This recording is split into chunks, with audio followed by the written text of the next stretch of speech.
बच्चे हैं जो गाते हैं, वॉलीबॉल खेलते हैं, अपने गांव की रक्षा करते हैं, और सारे के सारे अभी जेल में हैं। जैसे उमर खालिद जेल में है, महेश राउत जेल में है, हमारे सारे के सारे यंग पीपल अभी जेल में हैं, और हम लोग कुछ भी नहीं कर पा रहे। तो बेचारे जामिया के स्टूडेंट्स जो हर बार अभी भी उनको दोबारा सस्पेंड किया गया, मारपीट की जा रही है।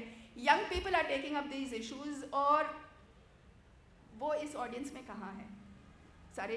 मतलब आई एम सॉरी टू से, पर हम लोग रीच नहीं कर पा रहे सरकार को। The Maoist are also, they can not be a model going forward. अभी उन्होंने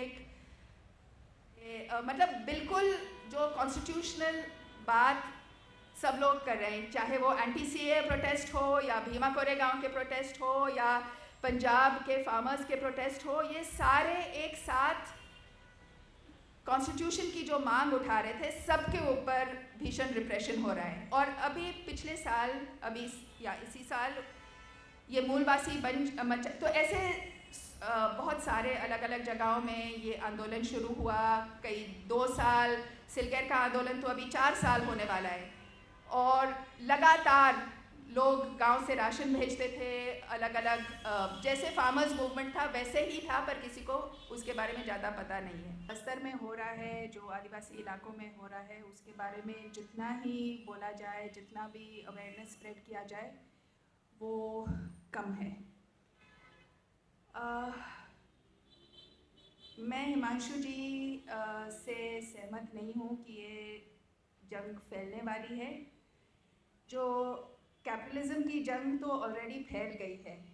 जो फार्मर्स प्रोटेस्ट हमने देखा था, जो इतने साल भर तक चली, वो ऑलरेडी इसके खिलाफ थी। और मुझे नहीं लगता एक्चुअली कि जो सीपीआई माओइस्ट की जंग है वो बहुत सालों तक टिकेगी। ऑनेस्टली स्पीकिंग, मुझे लगता है कि हमें सोचना चाहिए कि एक तरह से ये एक फाइनल, मतलब जो सरकार का कहना है कि मार्च 26 तक ख़त्म हो जाएगी, 26 नहीं, 27 नहीं, जो भी है, पर ये मॉडल जो है ख़त्म ही होती जा रही है। और अगर किसी को लगता है कि ये कहीं से भी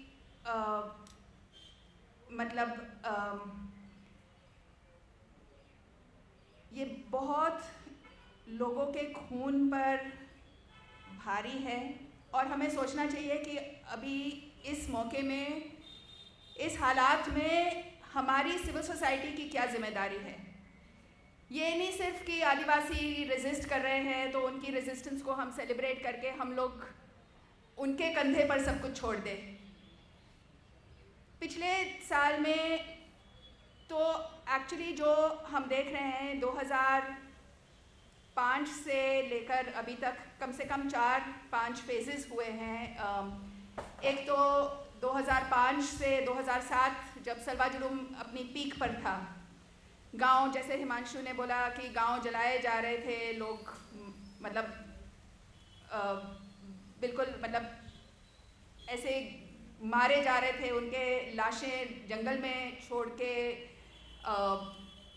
मतलब पूरी की पूरा कोई अकाउंटिंग नहीं थी कि कितने लोग मारे जा रहे हैं, क्या हो रहा है। सब लोग भाग रहे थे, कोई आंध्रा भाग रहा था, कोई कुछ लोग उड़ीसा भाग रहे थे। वो फेज़ ख़त्म होके 2009 में उन्होंने ऑपरेशन ग्रीन हंट शुरू किया, जिसमें एक तरफ से ऑर्गेनाइज्ड किलिंग्स शुरू हुए और जो मास इंसिडेंट्स हुए थे वो सब 2009 ऑनवर्ड्स। तो ताडमेटला को लीजिए, गोमपाट जो 2009 में था, सिंगाराम, ताडमेटला, एडसमेटा, सरकेगुड़ा जिसमें 17 लोग मारे गए, ये सब में कम से कम कुछ रिपोर्टिंग हुई थी, कुछ पता चला कि कैसे हुआ, लोग आकर अपनी बातें बताना शुरू कर दिए थे। फिर 2016 में जब मिस्टर कलूरी आईजी थे, दंतेवाड़ा बस्तर के आईजी थे, तो उस समय एक और वेव हुआ था जिसमें लोग अपने गांव से मास अरेस्ट हो रहे थे, दोबारा बलात्कार हो थे, मतलब बहुत सारा। और जो भी उस समय के ह्यूमन राइट्स एक्टिविस्ट थे, पर उनके ऊपर काफ़ी कुछ अटैक्स हो रहे थे। अब जो हम देख रहे हैं अभी दोबारा 2024 23-24 जब से ये बीजेपी सरकार आई है, तब से एक रिन्यूड फेज है। पर अब जो हम देख रहे हैं कि गांव में जो रेजिस्टेंस है वो बहुत ही एक तरह से और भी कम उनको वीकन किया जा रहा है। ये जो कैंप्स आ रहे हैं हर 1-2 किलोमीटर्स, और ये कैंप के आने से साफ दिखता है कि जिस तरह से कैंप्स आ रहे हैं, एक तो जो नॉर्थ आप देखें कि पूरा बस्तर का जो माउंटेन जो हिल रेंज है वो एक आयरन रेंज है जो cuts the district basically like this. और नॉर्थ में आपको के यहाँ जो रावघाट हिल्स है उसके इर्द गिर्द 22 कैंप आए हैं।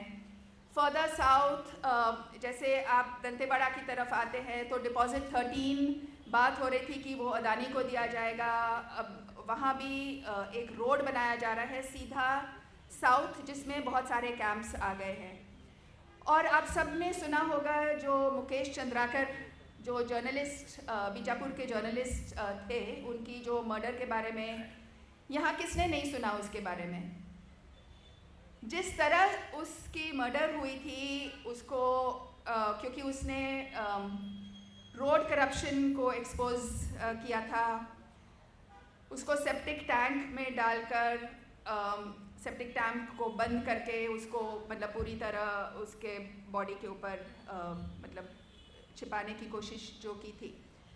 और अब सीधा सीधा दिख रहा है कि it's a naked attack on anyone who will protest against corporate takeover of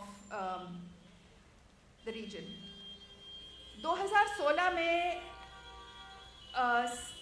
एक बहुत अच्छी डेवलपमेंट हुई थी बस्तर में कि जो बच्चे लोग छोटे थे सलवा जुलूम के समय, वो 2012 से लोग जो भाग गए थे या जो सलवा जुलूम कैंप गए थे वो लगभग अपने गांव वापस आना शुरू कर दिए थे और गांव फिर से बस गए थे। तो अभी वैसे सिचुएशन नहीं है कि गांव के गांव खाली है, सब लोग अपने अपने गांव वापस आ गए हैं। Along with security camps schools भी आ गए हैं, और जो बच्चे पहले तो हर गांव में एक स्कूल जैसा भी था, एटलीस्ट टेक्निकली एक स्कूल था। अभी ये सारे पोटा कैबिन्स आ गए जिसमें और मतलब सेंट्रलाइज स्कूल्स जहां बच्चे बहुत दूर दूर से जाते हैं, और एक तरह से उनको अपने गांव से वंचित किया जाता है, सेपरेट किया जाता है। पर एक दूसरी अच्छी नतीजे थी कि वो उन्होंने एक दूसरे से कांटेक्ट भी किया और एक आदिवासी यूथ का प्लेटफॉर्म बना, मूलवासी बचाओ मंच। तो ये मूलवासी बचाओ मंच लोकल यूथ का ऑर्गेनाइजेशन था और उनके डिमांड्स एंटायरली कॉन्स्टिट्यूशनल है, और वो पैसा की बात उठा रहे थे कि अगर आपको सिक्योरिटी कैंप कहीं बसाना है तो आपको गांव से पूछना पड़ेगा। According to the 5th schedule and the panchayat extension to scheduled areas act, the consent of the village has to be taken before anything is done on the village land. तो रातों रात कैंप्स आ रहे थे, लोग को उजाड़ा गया था, उनके खेतों जो सालों से खेती कर रहे थे उनको उजाड़ा जा रहा था। तो उन्होंने ये मांग उठाई कि हमें पूछा जाए, अगर हम आपको रोड बनाना है तो हमसे तो पूछ तो लीजिए कि रोड कहाँ बनाना चाहते हैं, और अगर रोड बनाना है तो 6 लेन हाईवे की क्या ज़रूरत है। वहाँ बहुत कम लोगों के पास साइकिल भी मतलब साइकिल भी नहीं है लोगों के पास, तो कार तो मतलब रोड्स बहुत ही एक तरीके से डिजर्टेड है, सिर्फ ट्रक्स होते हैं, कभी कभार कार्स बिल्कुल कम होते हैं। तो ज़्यादातर लोग जो भी कुछ जीप टैक्सी है या वैसा साधन अभी लोग लेते हैं या चलते हैं, मतलब 100 किलोमीटर लोग चलते हैं, मार्केट जाते हैं 40 किलोमीटर, हर हफ्ते जाते हैं 30-40 किलोमीटर की वॉकिंग करते करते। और ऐसे इस स्थिति में आप बसेस नहीं प्रोवाइड कर रहे हैं, आप ये 6 लेन हाईवेज बना रहे हैं सीधा माइनिंग साइट से सेंटर तक, और वहाँ मतलब सरकार का कहना है कि we are only if the roads come will we be able to bring in development. तो आपके रोड्स तो आ गए पर आपके कोई पब्लिक ट्रांसपोर्ट नहीं आया, आपका जो हेल्थ सर्विसेज वो इतनी जल्दी से नहीं आ रहा है, आपके स्कूल्स नहीं आ रहे, बस आपकी माइनिंग ट्रक्स और रोड्स आ गए और उसी को आप डेवलपमेंट बोलते जा रहे हैं। तो जब लोग प्रोटेस्ट करने शुरू किए और पिछले 2021 में सिलगैर, मतलब ये तो कैंप्स आ ही रहे थे, और फिर 2021 में सिलगैर गांव में रातों रात एक कैंप आ गया।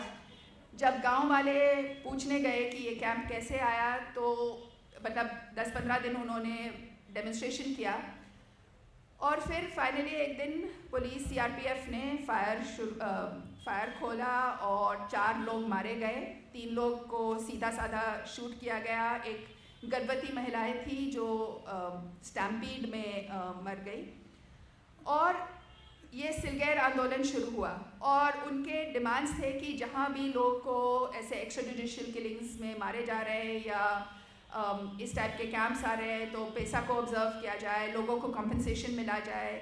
And these young people would go and talk to all the elected representatives, चिट्ठीबाजी कर रहे थे, मतलब बिल्कुल जो कॉन्स्टिट्यूशनल बात सब लोग कर रहे हैं, चाहे वो एंटी सीए प्रोटेस्ट हो या भीमा कोरेगांव के प्रोटेस्ट हो या पंजाब के फार्मर्स के प्रोटेस्ट हो, ये सारे एक साथ कॉन्स्टिट्यूशन की जो मांग उठा रहे थे, सबके ऊपर भीषण रिप्रेशन हो रहा है। और अभी पिछले साल इसी साल ये मूलवासी तो ऐसे बहुत सारे अलग अलग जगहों में ये आंदोलन शुरू हुआ। कई 2 साल, सिलगैर का आंदोलन तो अभी 4 साल होने वाला है, और लगातार लोग गांव से राशन भेजते थे, अलग अलग जैसे फार्मर्स मूवमेंट था वैसे ही था, पर किसी को उसके बारे में ज़्यादा पता नहीं है।